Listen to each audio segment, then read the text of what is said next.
Hello student, easy to learn classes में आपका स्वागत है। स्टूडेंट, अभी मैं कम से कम 5-6 दिन आपके लिए नहीं पढ़ा पाई थी। उसके लिए एक्सक्यूज, क्योंकि मेरा स्वास्थ्य खराब हो गया था, इसलिए आपके लिए नहीं पढ़ा पाई थी। पर स्टूडेंट, आज आपके लिए बहुत ही उपयोगी महत्वपूर्ण टॉपिक, जो बहुत ही इजी है, केवल थोड़ा सा समझना है, ये महत्वपूर्ण टॉपिक लेके आई हूँ, उपसर्ग यानी प्रीफिक्स। ओके, तो ये आपके लिए बोर्ड परीक्षा के लिए भी और प्रतियोगिता परीक्षा के लिए अति आवश्यक है। इसको बस थोड़ा सा आप समझ लेंगे तो उसमें आपको फुल मार्क्स मिल जाएंगे।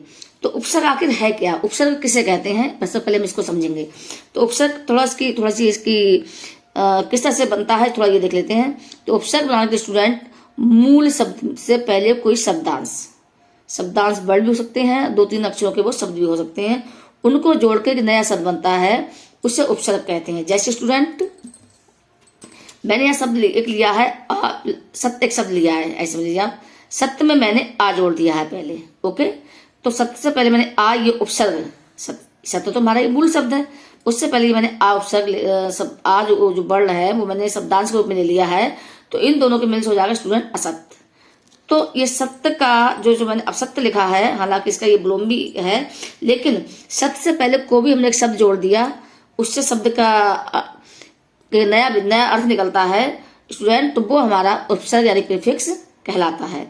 स्टूडेंट की प्रभाषा समझते हैं। बे वर्ण या वर्ण समूह जो किसी सार्थक शब्द के पहले जुड़कर उस शब्द के अर्थ में विशेषता उत्पन्न कर देते हैं। समझिए यहाँ से, वे वर्ण या वे वर्ण समूह जो किसी सार्थक शब्द के पहले जुड़कर, यानी सार्थक शब्द से पहले जुड़कर इस शब्द के अर्थ में विशेषता उत्पन्न कर देती हैं या उसके अर्थ को बदल देते हैं, उपसर्ग कहलाते हैं। ओके, दूसरी तरफ समझ सकते हैं स्टूडेंट इसके लिए।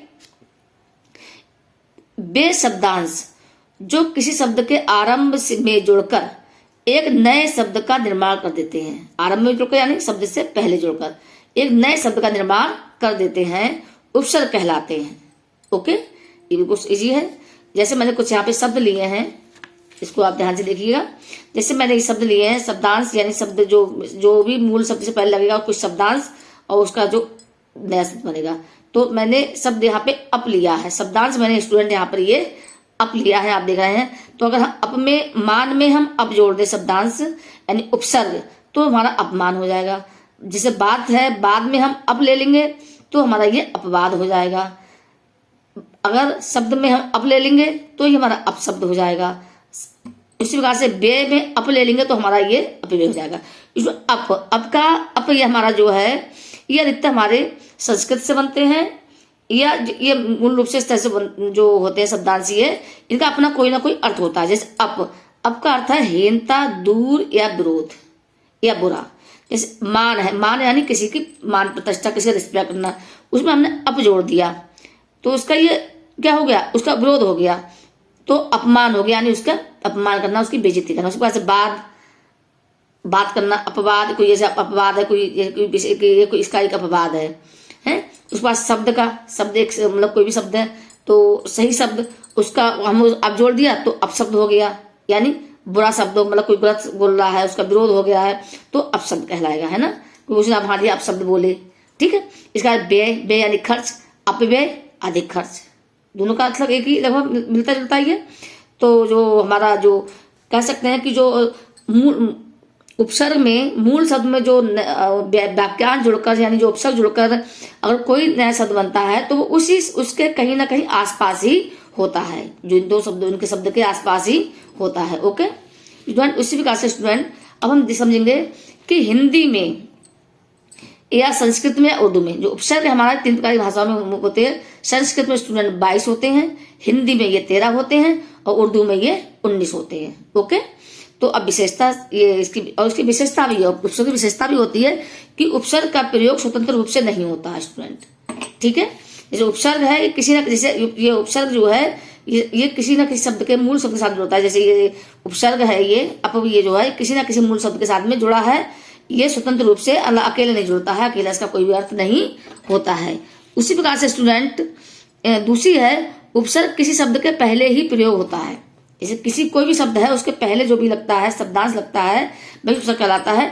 तो ये स्टूडेंट किसी ना किसी शब्द का जिसका यूज पहले ही होता है, तो इसको ध्यान रखिए, उपसर्ग का प्रयोग स्वतंत्र रूप से नहीं होता है, ठीक, यानी वो अकेले नहीं होता है, उसका रूप प्रयोग वो किसी न किसी साथ में जुड़ के प्रयोग होता है। दूसरा उपसर्ग किस शब्द के पहले ही प्रयोग होता है, ये आप इसको समझ रहे होंगे। स्टूडेंट उसी प्रकार से मैंने यहाँ पे दिया है, देख समझ रहे होंगे आप इस टेबल को जो मैंने बनाया, एक आपका डायग्राम टाइप बनाया मैंने स्टूडेंट यहाँ पर।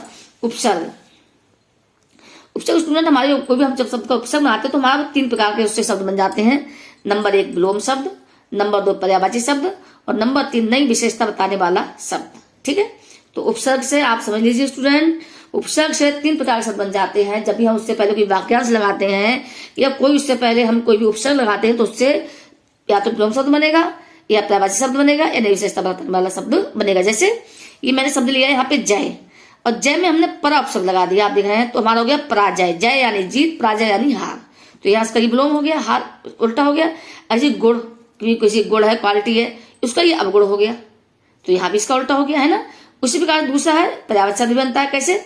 नाश, नाश में आपने बी लगा दिया, विनाश हो गया, तो नाशवाद में भी नुकसान है और विनाशवाद में मतलब नष्ट होना, नाशवादी नष्ट होना, विनाशवादी नष्ट होना, है ना।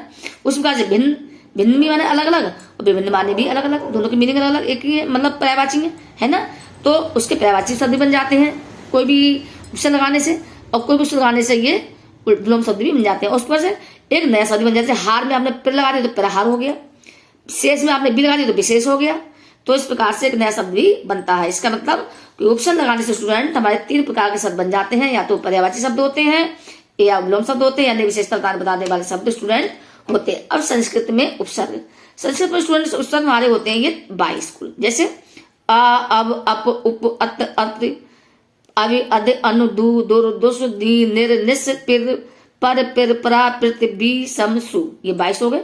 उसी प्रकार से कुछ मैंने हिंदी के भी यहाँ पर ले लिए, अ, अन, अनु, उप, अप, उप, अधि, अभि, सु, सह, निर, पिर। ओके, तो ये हमारे क्या है स्टूडेंट उपसर्ग हैं, जो हमारे शब्द से पहले इनका यूज होता है, तब हमारा जो है जो शब्द है वो हमारा उपसर्ग हो जाता है। अगर इन शब्दों का हम प्रयोग कर लेते हैं किसी भी सार्थक शब्द से पहले, मूल शब्द से पहले, तो वो शब्द हमारा उपसर्ग बन जाता है। जैसे मैंने कुछ उदाहरण लिए हैं स्टूडेंट, और उसको आप याद भी करने के तरीके का मैंने लिखा है, जैसे इसको आप ट्रिक के द्वारा आप याद भी कर सकते हैं। जैसे मैंने यहाँ तो लिख दी आ, अब, अप, उप, अत, ठीक, ये हो गया आ, अब, अप, उप, अत, अव, अद, अनु, ये हो गया। दु, दुर, दुस, नी, निर, निस, पर, पिर, परा, पिर्त, बी, समसु। फिर से आ, अब, अप, उप, उत, अत, अव, अद, अनु, दु, दुर, दुस, नी, निर, निस, पर, पिर, परा, पिर्त, बी, समसु। सिंपल से कितना जल्दी याद हो गया, ये हमारे उपसर्ग है। ऐसे बात से इसके आ, अन, अनु, अप, उप, आ, अन, अनु, अप, उप, अद, अव, सु, सह, निर, पर, बस। इस बात से मैंने यहाँ कुछ एग्जाम्पल ले लिए, आप उनको याद भी कर सकते हैं आराम से इजीली, जो आपको कोई प्रॉब्लम ना हो। दूसरा मैंने यहाँ पे लिए ये मैंने उपसर्ग ले लिए हैं, उपसर्ग से ज्यादा मैंने यहाँ पे ये दो आपके लिए शब्द बनाए। जैसे आ मैंने उपसर्ग ले लिया तो हो गया आजन्म, आजीवन, जीवन में आ लगा दिया, आजन्म में भी आ लगा दिया। जैसे अवतार, अब ले लिया मैंने सब, तो अवतार, अवगुण। ओके, अब उसके बाद से स्टूडेंट ने अप ले लिया, अपमान, अपशब्द। ऐसे बहुत सारे शब्द आप बना सकते हैं इनकी सहायता से, जैसे उप, उपकार, उपचार, है उपहार, बहुत सारे बन जाएंगे। उत का उत्सव, उत्थान, जैसे अति का अतिसार, अत्यंत। ओके, उसके बाद स्टूडेंट अभी, अभिमान, अभी ले लिया मैंने एक शब्द जो उपसर्ग या वाक्यांश, तो ये अभिमान, अभिशाप, अधि, अधिकार, अधिपति, है। अनु का स्टूडेंट के पास से अनुचर, अनुभव। इसी प्रकार से स्टूडेंट मैंने यहाँ पे दू ले लिया आपका जो उपसर्ग, इससे मैंने दुलारा, दुबला। दुर ले लिया तो दुर्गम, दुर्जन। दुस ले लिया तो दुस्साहस, दुष्कर्म। नी से निशंक, निश्चल। निर ले लिया तो निर्धन, निर्मल। निश्चय, निष्दिन, निष्ठुर। ओके, उस प्रकार से पर का परिजन, परिचय। प्रचार का यहाँ पे दिख रहे हैं आप, ये प्रचार, प्रयोग, फिर ले लिया तो इस प्रकार से परा, पराजय, पराक्रम। उसी प्रकार से प्रत का प्रतिदिन, प्रतिमान, प्रतिमा या कोई मूर्ति जैसे प्रतिमा बोलते हैं। तो आप ये समझना कि प्रत्येक जो उपसर्ग है इसका कोई ना कोई अपना अर्थ होता है, या आप इसको समझने के लिए अधिक याद भी कर लीजिए इनके लिए। ओके, और इस प्रकार से आप इनको मैं समझ रही हूँ कि इन उपसर्गों की सहायता से आप या शब्दांश की सहायता से आप एक नए शब्द का निर्माण कर रहे हैं, जिससे स्टूडेंट आपके लिए एक नए शब्द बनता है वो उसके अलग अलग विलोम शब्द, पर्यायवाची शब्द या नई विशेषता बताने वाले शब्द से मतलब के रूप में उसका प्रयोग होता है। उसी प्रकार स्टूडेंट मैंने कुछ यहाँ पे उपसर्ग और भी है, जैसे बी का विचार विशाल, दो बी अपने उपसर्ग आके तो विचार, चार में मिला विचार हो गया, साल में मिला विशाल हो गया। उसके बाद सम ले लिया मैंने तो संभव संचय, उसके बाद सु ले लिया सुकोमल सुबोध है। इस प्रकार से मैंने जो ये मैंने बनाए दो शब्द बनाए मैंने आपके लिए बहुत ही उपयोगी होने वाले हैं। इसको आप बहुत ध्यान समझ लीजिए, इसमें कोई हार्ड नहीं है, बस थोड़ा सा आपको उसके लिए समझने की जरूरत है। उस प्रकार मैंने ये वर्कशीट तैयार की है आप लोगों के लिए। तो मैंने इसमें लिखा है कुछ उपसर्गों के मेल से दो नए शब्द बनाइए। मैंने उपसर्ग लिए आप वर्कशीट में आपके आ, अन, अनु, उप, अप, उप, अध, अव, सु, सय, निर, पर, पिर, उप, अव। ओके, ये मैंने ये शब्द लिए हैं। इनकी सहायता से स्टूडेंट आप दो या चार नए शब्द बनाएंगे। ओके, और मुझे उम्मीद है कि आपको ये उपसर्ग समझ में आ गए होंगे। फिर समझ सकते हैं इसके लिए कि वो शब्द जो मूल शब्द, वो वाक्यांश या वो शब्दांश, वाक्यांश तो पूरा वर्ड सेंटेंस हो गया, जो शब्दांश से जो शब्द से पहले आए शब्दांश या उपसर्ग, उसे उपसर्ग कहते हैं। ठीक है, शब्दांश से पहले कुछ शब्द लग गए, जैसे आपको मैंने दिखा रही हूं, तो वो हमारे उपसर्ग हो जाएगा, उसका एक नया अर्थ होगा। ये आपको अच्छे समझ में आ गए होंगे और उम्मीद है आपके लिए बहुत ही उपयोगी होने वाला है स्टूडेंट। अब मैं आपको प्रतिदिन या तो इंग्लिश ग्रामर में या हिंदी ग्रामर में एक प्रतिदिन का मैं आपके लिए एक कोई भी जो भी आपके लिए अति जो एग्जाम समय नजदीक है और उसके लिए आपको जो भी बहुत ही महत्वपूर्ण होगा उस टॉपिक को मैं बहुत बेहतरीन ढंग से समझाऊंगी, जिससे कि आप लोग को फुल मार्क्स मिले स्टूडेंट। और जो मैं ये वर्कशीट दे रही हूँ उसको प्लीज जरूर करें आप लोग। अगर इसको ध्यान से आप कर लेंगे तो मुझे पूरी आशा है कि आप इसमें फुल मार्क्स पाएंगे स्टूडेंट। ओके स्टूडेंट, अगर आपने मेरे चैनल को सब्सक्राइब नहीं किया है तो कृपया मेरे चैनल को सब्सक्राइब कर लें।